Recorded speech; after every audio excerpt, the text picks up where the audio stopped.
Hey guys, Erin Nicole, creator of the Move Happy movement, Erin Nicole Media, and our veteran and first responder nonprofit arm of Move Happy, Erin Nicole Ministries. Today, I want to share a quick story and then sing a song that I created. If you do have kids watching and listening, you might want to pause this video, review first, and then share it with them afterwards, because I do talk about some real life challenging things that you might not be ready to share with your kiddos. When I was in college, I started dating someone that was in the military. It was extremely hot. I'm giggling because I remember my mom's best friend Rebecca coming to my concert, and she met him when I sang a jazz solo, Good Morning Heartache, Billie Holiday song. And she was like, wow, how did you get this guy? And I was like, hey, I'm not ugly, am I? What's going on? But anyways,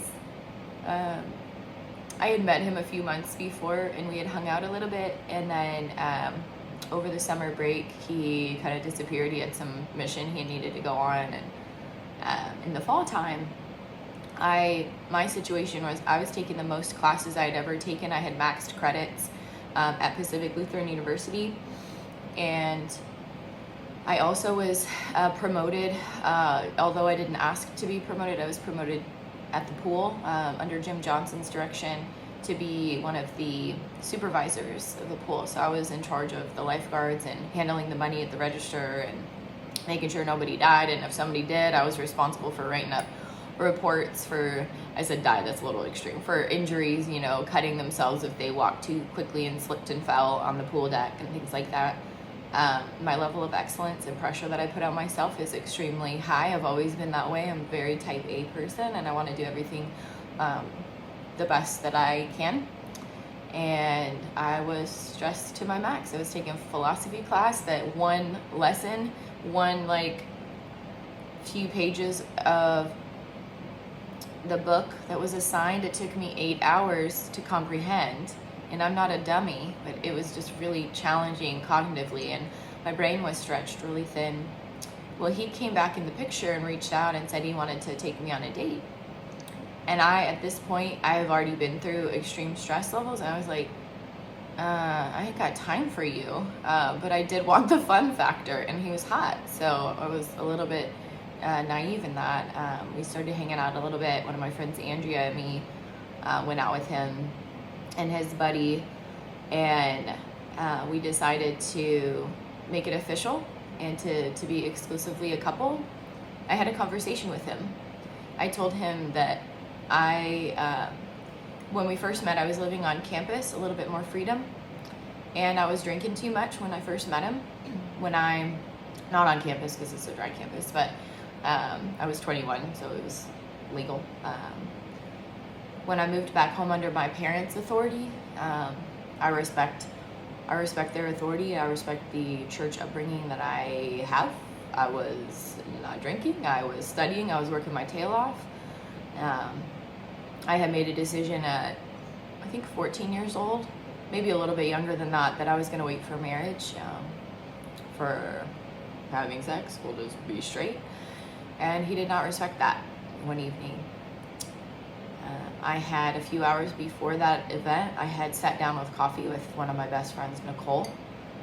This was my first experience with the spiritual gift that I have, which is a little bit of premonition. I don't have it all the time, and intuition, but I'm learning now to trust it more, because I told her, I feel something weird is going to happen tonight. If I call you, can you come get me? If I need your help, can you come get me? I was planning an escape before I even went on a date with him to go sing karaoke, because he knew that I loved to sing. And she said, no problem, I will get you. You'll be fine. Go have fun. You deserve to have fun. And I was like, okay.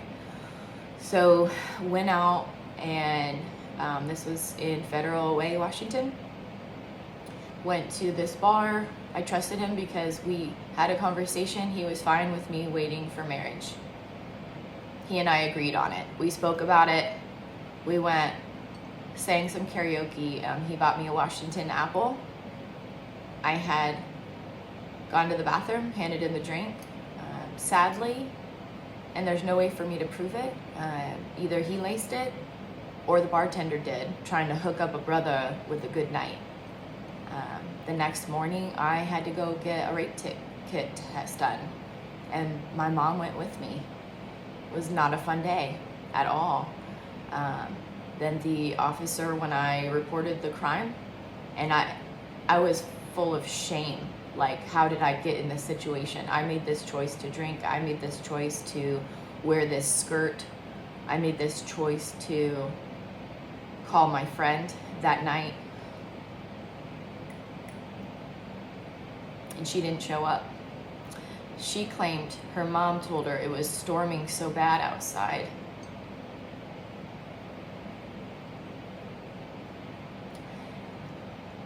That her mom would not allow her to leave. Now, she was a grown woman living at her parents' house with a friend that asked her, "If I call on you, will you be there?" Well, I called her and she didn't show up. But what the enemy tries to use to destroy you, the creator of the universe, will use to empower you. And so it happened. I can't change the fact that it happened. I can't change the fact that I went to therapy on campus at Pacific Lutheran University. And a friend had warned me, be careful what you talk about in your therapy session, because they can kick you out of school, Erin, if you share that you're having self-harm thoughts. And I was like, they could kick me out of school for my thoughts? Why would they do that? And my friend was going to therapy, and she said, because if you are a danger to yourself or a potential danger to your classmates, they have to protect the community as a whole, and they are a business. And if you are potentially going to die on campus through your own self-inflicted wounds, they don't want bad publicity. I was like, it's terrible. So I'm going in super guarded to my first therapy appointment, and I asked her straight up, because I'm a direct person, hey, so I'm not having these thoughts, but if I was having these thoughts, what could potentially happen? She said, well, we would have to do what's best for the university and for your safety. And she validated what my friend told me. I was like, okay, I'm not gonna say nothing. I never went to another therapy session ever again. But luckily, I had an advisor that was wise, and the woman, I believe, talked to my advisor, and people started stepping up to help me. I had a veteran spouse that was one of our instructors, Frances. She had just come to the school the year before that. She started asking me to babysit her kids to add value back into me as a human being. Classmates in the program started stepping up to ask me to hang out, because I was like completely isolating myself and like focusing 100% on my studies, which is totally normal for you to like lean into your job 100% or lean into your studies 100%, like laser focus in, get super intense. And that was exactly what I was doing. I was like, oh my gosh, I'm a statistic. I'm PTSDing right now. I went on a mission trip to get my mind off my pain down to Mexico, and that was the best decision I could have ever made, because I still remember those kids' names that ran up to me, hugging me, just wanting to love on me. And I wrote this song I believe it was on the bus ride back home. The lyrics and the melody started coming to me. And when I came back to college, my school health class, Dr. McConnell, my advisor, she said, come in, sing that for the class, because she knew that I dropped out of jazz choir. I stopped doing the things that I loved. So if you're going through a tough season right now, or you know somebody that is, and they're quitting things that they love, and they're getting laser focused and super serious about jobs or responsibilities that they never really cared that much about before, they might be going through something. You might have a conversation with them. And this song is called Somebody New. And this is one of the songs on my first EP that we're gonna release soon. The creator of the universe said, you are selling this song on the NFT market space for $10 million. I've never sold anything that much before besides HVAC sales for a commercial company that laid everybody off for $12 million and didn't pay anybody. I eventually got a little bit of money, but definitely not my value. But this song is gonna be a part of that sale process once they approve my nonprofit banking information, along with the five other songs. It's a six song EP collection called Love Conquers All, and this is the first one on there. Here we go. It's called Somebody New. I have walked behind your shadow, I followed close to your path, haven't taken many chances, always afraid that you would laugh, but here I am in the front line, devoting all of my energy, and I've come to the realization, people love me when I meet somebody new.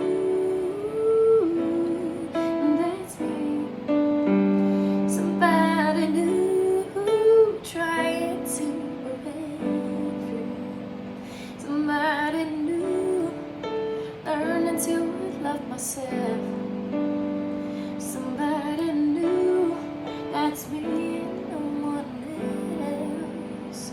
Yeah, you may not like it, all the changes, I gotta do what's best for me.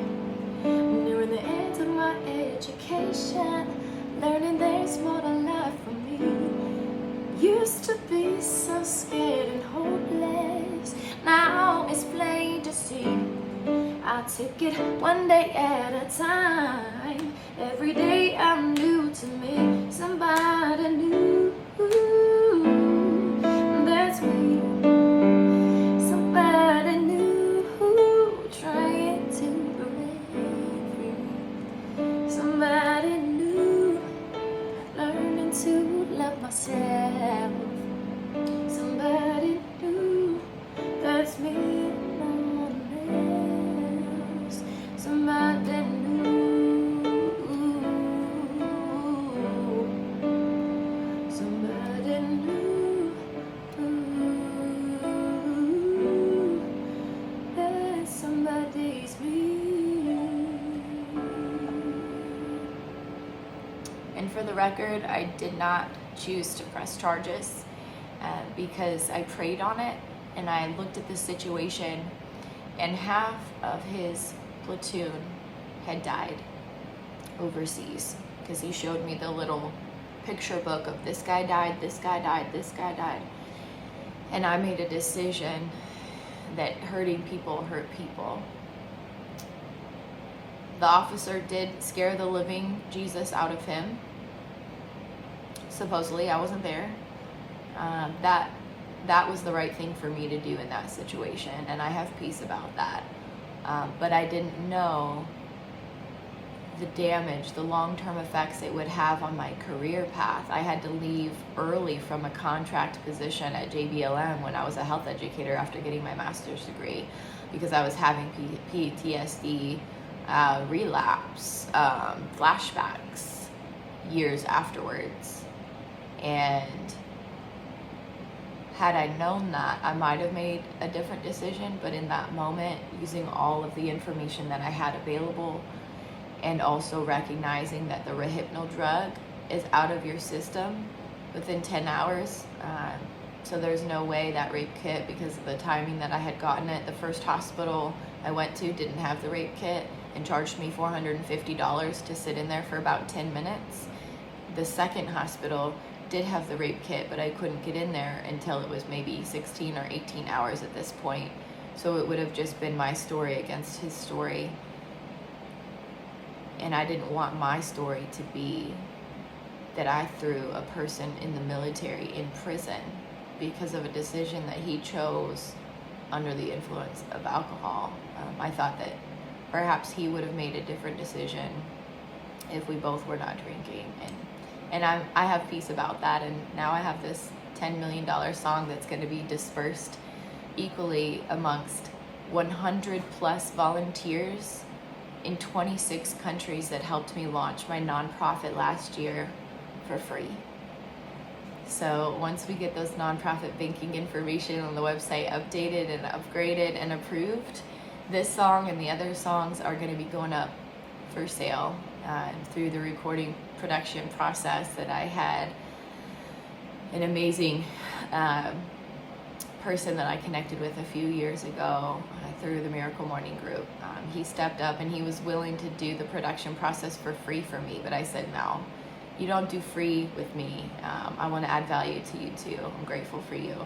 So I'm so excited to sing. I would do it for free, you guys, 100%. If people paid all my bills, I'm gonna bring in ways to add value to my country and to the world, because when you give to a woman, she takes it, she receives it, she multiplies it, and then she gives it away. That's what Bishop T.D. Jakes says often, and that's me. That's what I do. All right, I love you guys. Thank you so much. If you want to be a part of the Real Entertainment Therapy Experience, August 18th, that's next Thursday, get your email address that you're gonna have for at least 7 years to myself or Robbie O'Connor, my volunteer, retired diesel mechanic from the military, and he's in the technology communications industry right now. He's a super smart guy. I'm really grateful he stepped up to help me towards the end of last year, and he helped with our first February experience. You want to get your email before midnight Monday, this coming Monday, I think it's the 15th, because I'm going to send the email out one time on the 16th in the morning sometime. One time, because we have 225,000 approximately on the invite list. I've never done anything this big before. We're expecting 1% to show up. So sponsors, you can donate any amount you feel led at erinnicoleministries.org. ERINNICOLE Ministries, MINISTRIES.org. Thank you in advance for sending this video to all of your rich friends that have good hearts. I love you. Don't forget to tell someone you love them today. See you next Thursday.